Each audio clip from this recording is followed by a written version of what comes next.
मान लीजिए कि आप कहीं अपनी गाड़ी में पेट्रोल डलवा रहे हैं और अचानक से दो अनजान लोग आपकी गाड़ी में आके बैठ जाते हैं आपके परमिशन के बिना।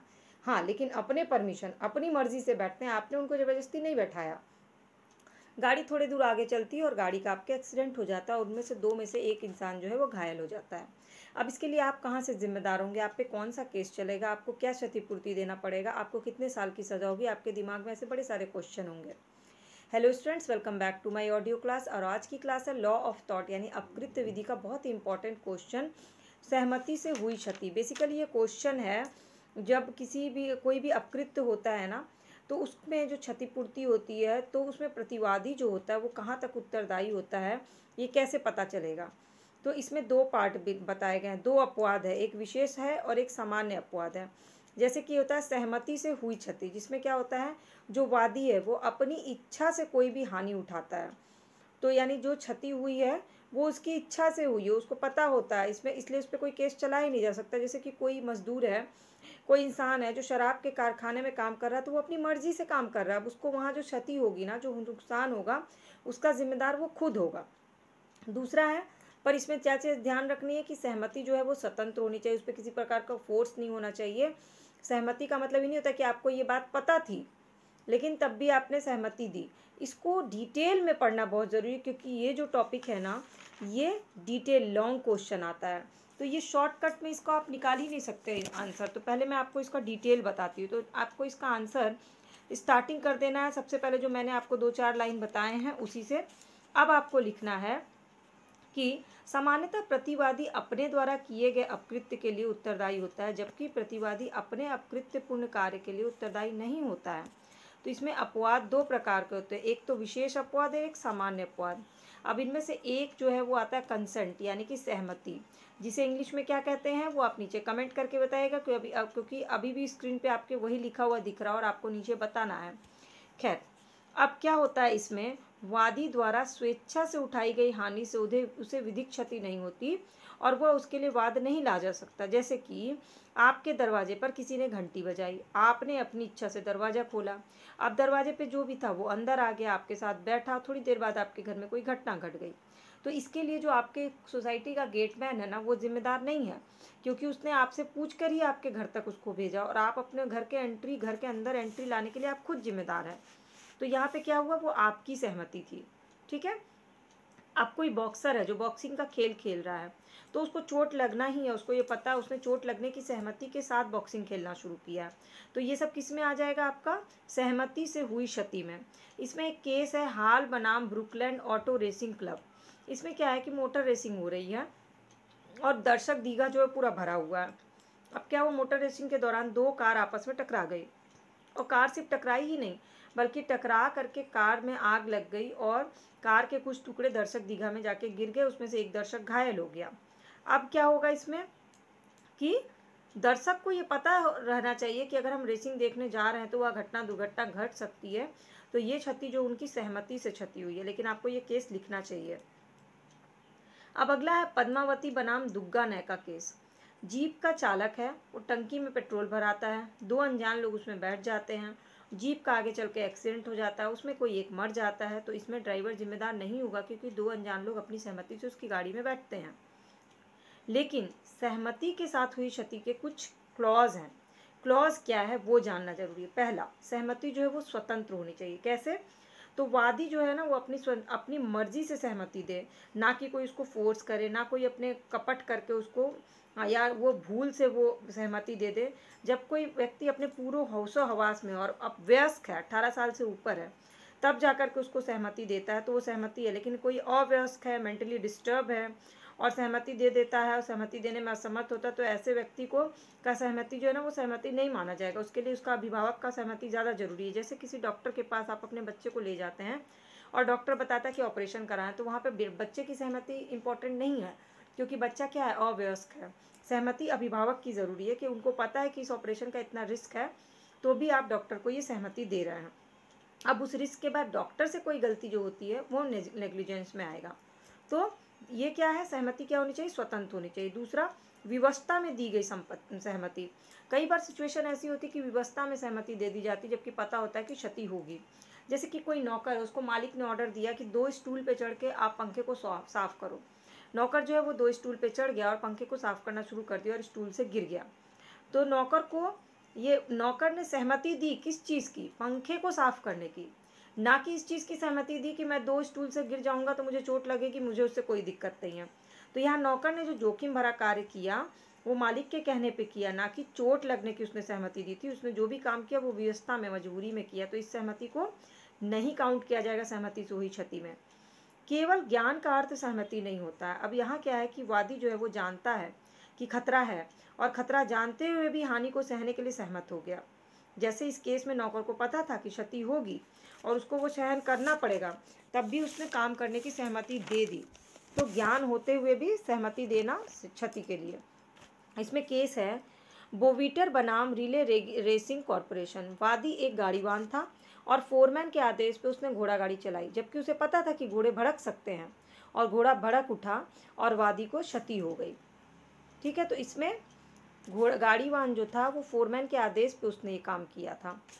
इसके बाद है प्रतिवादी का उपेक्षापूर्ण आचरण। जब कोई फुटबॉल खिलाड़ी को चोट लगने की सहमति देता है तो उसमें क्या होता है कि फुटबॉल खिलाड़ी को ये पता है कि अगर मैं फुटबॉल खेल रहा हूँ तो मुझे क्षति होगी, लेकिन अगर खेल के दौरान कोई जानबूझ करके उस पर आक्रमण करता है, हिंसा करता है, तो वो क्षतिपूर्ति का दावा कर सकता है, क्योंकि उसने इस चीज़ की सहमति नहीं दी थी कि मुझे जानबूझ के मैदान में कोई हिंसा करे और मारे। दूसरी ओर कोई महिला है, वो मार्केट से लौट रही है और उसको थोड़ी हड़बड़ी है घर पहुंचने की। उसने क्या किया, रेलवे क्रॉसिंग देखी, रेलवे क्रॉसिंग का वो डाउन किया हुआ है, और तब भी वो पटरी क्रॉस करने लगी और बाद में घायल हो गई। तो यहाँ पे क्या है, उसने क्या किया, योगदायी उपेक्षा की। उसको पता था कि ट्रेन आएगी और एक्सीडेंट हो सकता है, उसने उपेक्षा की। उसमें उसको क्या क्षतिपूर्ति मिलेगी, उसकी गलती है जब। फिर इसके बाद आता है रक्षण अथवा बचाव मामले में क्षति। किसी का बचाव करने के लिए सहमति की, जैसे कोई जलयान है, जलयान का वेट ज़्यादा हो गया। अब क्या किया जलयान चलाने वाले ने, उसमें जो माल रखा था ना, उस माल को कम करके पानी में फेंक दिया। ठीक, उसने माल को क्षति की, लेकिन उसका मेन मोटिव क्या था, बचाव, ताकि नाव, जलयान जो है वो डूबे नहीं, क्योंकि जलयान का भार ज़्यादा हो जाएगा तो वो डूब जाएगा। तो यहाँ क्या किया उसने, रक्षण या बचाव के मामले में किया, तो उस पर कोई क्षतिपूर्ति का केस दायर नहीं हो सकता है। अब हमने सहमति की क्या क्या शर्तें देखी। सहमति स्वतंत्र रूप से हो, स्वेच्छा से दी गई हो, सहमति पर प्रत्यक्ष या अप्रत्यक्ष रूप से हो, केवल ज्ञान का मतलब ही सहमति नहीं होता, सहमति अवैध उद्देश्य से ना दी गई हो, और कार्यप्रणाली सहमति जो के बाद जो कार्य कर रहा है वो वैध होना चाहिए। अब इसमें कुछ केसेस हैं। सहमति स्वेच्छा से केस में आप लिख सकते हैं आर बनाम विलियम्स। 6 साल की लड़की है, वो संगीत सीखती है। उसके संगीत टीचर बोलते हैं कि मैं तुम्हारी आवाज़ सुधारना चाहता हूँ, इसके लिए आवाज़ सुधारने का तरीका संभोग करना वो बताते हैं, और बालिका के साथ संभोग करते हैं। बालिका इतने कम उम्र की, उसको पता ही नहीं था कि उसके साथ बलात्कार हो रहा है, अन्यथा वो ऐसा सहमति देती ही नहीं। तो संगीत टीचर पे क्या लगेगा, बलात्कार का दोषी होगा वो, क्योंकि उसने स्वेच्छा से सहमति तो दी, लेकिन उसको ये उद्देश्य जो है वो अवैध है और गैर कानूनीगत है, ये नहीं पता था। दूसरा केस है कार्य प्रणाली वैध हो। तो अवैध कार्यों में सहमति का सिद्धांत लागू नहीं होता। मानो 2 व्यक्ति हैं, आपसी सहमति से वो दोनों पिस्तौल से लड़ रहे हैं, उसी पिस्तौल से लड़ने में एक घायल हो जाता है। तो इस पे पिस्तौल से लड़ने के आपस में दोनों सहमति किए थे, एक दूसरे को घायल करने की सहमति नहीं किए थे। अब घायल हो गया तो अपराध हुआ है, तो अपराध करने की तो सहमति हुई नहीं थी। और बचाव वाले में आप लिख सकते हैं बीजे बनाम डिक्सन केस, जिसमें घोड़े पे पत्थर मारने वाला केस लिख सकते हैं कि घोड़ावान है, उसने बाजार के बीचों बीच घोड़ा गाड़ी लगा दी और घोड़े गाड़ी को बांधना भूल गया। ठीक, अब उसके बाद क्या हुआ, एक बच्चा आया, उसने घोड़े पे पत्थर मार दिए और घोड़ा जो है बेकाबू होकर बाजार में घूमने लगा, बहुत लोग घायल हो गए। तो यहाँ पर सहमति क्या था, क्षति, इसमें क्षति हुई है क्योंकि घोड़ेवान ने क्या किया है, इग्नोरेंट किया है, उपेक्षा की है।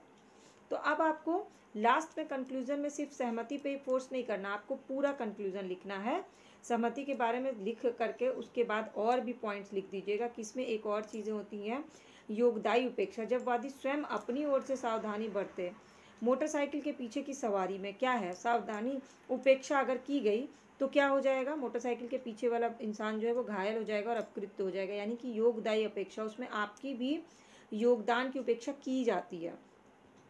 अब बच्चे की जिम्मेदारी अगर आपके ऊपर है तो आप उसकी उपेक्षा करते हो, वो घर के में किसी में कहीं गड्ढे में गिर जाता है, तो इसमें क्या हुआ, आपकी योगदायी उपेक्षा हुई। दूसरा है वादी स्वयं अपकारी। यदि वादी की कार्रवाई का आधार कोई विधि विरुद्ध संविदा करता है तो वो क्या है, स्वयं अपकारी बन जाता है।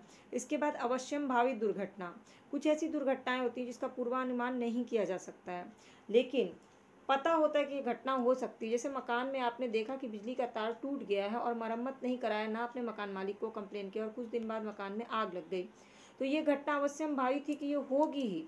कब होगी ये नहीं पता था, लेकिन ऐसी घटना होगी, तो इसमें क्या है, क्षतिपूर्ति का दावा नहीं है।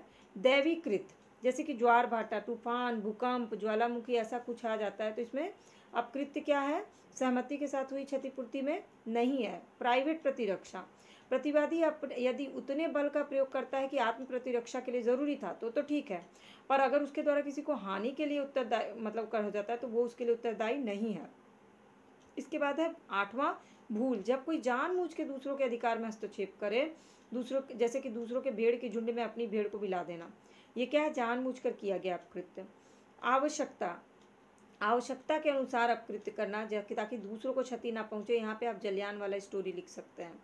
और सांविधिक प्राधिकार, यदि क्षति किसी ऐसे कार्य से उत्पन्न हुए जिसे विधानमंडल ने करने के लिए प्राधिकृत किया, कोई ऐसा काम किया दिया गया है जिसे सरकार ने कहा है कि ये चीज़ करनी है और तब किसी को क्षति होती है, तो वो क्षति क्या है, वाद्य योग्य नहीं है। तो अब इस तरह से आपसे अगर कोई क्वेश्चन पूछता है कि सहमति से हुई क्षति से आप क्या समझते हैं, निर्णित वादों की सहायता से व्याख्या करिए, सहमति से हुई क्षति की क्या आवश्यक शर्तें हैं, उसकी सिद्धांत की क्या परिसीमाएं हैं, उसके प्रमुख वाक्य क्या हैं, बचाव के मामले में सहमति से हुई क्षति क्या होती है, दैवी कृत्य से क्या आशय है और दैवी कृत्य को किस सीमा तक वैध बचाव के रूप में माना जाएगा, अवश्यंभावी दुर्घटना का क्या अर्थ है, अवश्यंभावी दुर्घटना के कितने प्रकार होते हैं, प्राइवेट प्रतिरक्षा सेल्फ डिफेंस क्या है, ये सारी चीज़ें अगर आपसे कोई पूछता है तो उन सब में आपका यही आंसर फॉर्मेट जाएगा। इसको अलग अलग लिखने की ज़रूरत नहीं होती है। बस लॉ ऑफ टॉट में ये क्या होता है ना कि आपको कीवर्ड्स पता होने चाहिए। अगर कीवर्ड्स नहीं पता होगा तो आपका आंसर क्या हो जाएगा, बिखर जाएगा और फिर आपकी सारी मेहनत पे पानी फिर जाएगा। तो जब भी हम लॉ का कोई आंसर लिखते हैं तो उसके 3 रूल होते हैं। एक तो आपको कीवर्ड्स पता होने चाहिए हर आंसर का, ना कि आप 5-5 पेज के आंसर याद करिए। दूसरा, आपको कम से कम हर क्वेश्चन से रिलेटेड कम से कम 3 केसेस याद होने चाहिए, और अगर आपको केसेस नहीं याद हो तो आप दृष्टांत के रूप में भी एक दृश्य इमेजिन करके भी बता सकते हैं। तो 3 केसेस और दृष्टांत दोनों ही तरह से आप लिख सकते हैं। बस आपको ध्यान रखना कि इंट्रो जो है वो पूरे क्वेश्चन का कहते हैं ना, स्टार्टिंग जो होता है ना, बहुत स्ट्रॉन्ग वर्ड्स के साथ होना चाहिए और कंक्लूजन हमेशा आपका सेल्फ थॉट होना चाहिए। अगर आप कंक्लूजन में सेल्फ थॉट लिखिएगा तो आपको बहुत अच्छे नंबर मिलेंगे। अगर आपको केसेस नहीं याद होते हैं ना तो आप केसेस के कोई कोडिंग बनाइए, कोडिंग नहीं आता है बनाने तो मुझे कमेंट करके बताइए, मैं आपको कोडिंग भी बता दूंगी। बस आपको करना क्या है, चैनल के सब्सक्राइब या फॉलो बटन को क्लिक कर लीजिए, बेल आइकन को प्रेस कर लीजिए ताकि सारी वीडियो क्लासेस की अपडेट आपको फ्री ऑफ कॉस्ट मिले। और ये क्लास ओवर होने के बाद आपको इस क्लास को एक बार फिर से सुनना है, फिर से सुन के आपको इमेजिन करना है इन सारी सिचुएशंस को और तब जाकर के स्ट्रक्चर बनाना है। दूसरा कि और भी ढेर सारी क्लासेस चैनल के प्लेलिस्ट पर है। यूनिट 1, 2, 3, 4 सेमेस्टर 2 लॉ का ईयर सेमेस्टर 2 का सारा सिलेबस मैं कवर करा रही हूँ। अगर आप एग्ज़ाम देने वाले हैं तो प्लीज़ उसको सारे को आप क्लासेस को 1 बाय 1 देखिए और सिर्फ वही करना है आपको कि सिर्फ अपनी राइटिंग में एक स्ट्रक्चर बनाना है, क्योंकि सुनी हुई चीज़ें क्या होता है हमें याद रहती है पर देखी हुई चीज़ें हम कभी भूलते नहीं हैं।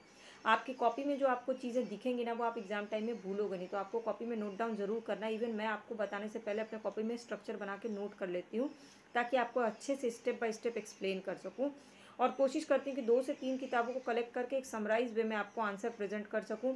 जो इंपॉर्टेंट केसेस है वही बताऊँ, ना कि आपको मैं बल्क में बहुत सारे फैक्ट का कलेक्शन दे दूँ ताकि आप एग्जाम में कन्फ्यूज़ हो जाएँ। क्योंकि फिर क्या होता है ना कि हम वो चीज़ परफॉर्म ही नहीं कर पाते जितना कुछ हम पढ़ के जाते हैं। बेसिक हमें क्या करना है, एग्जाम में परफॉर्म अच्छा करना है। ठीक है, तो अगर कोई भी डाउट, क्वेरी, क्वेश्चन रह गया होगा तो नीचे कमेंट सेक्शन में पूछिएगा और इसको फिर से एक बार सुनना मत भूलिएगा।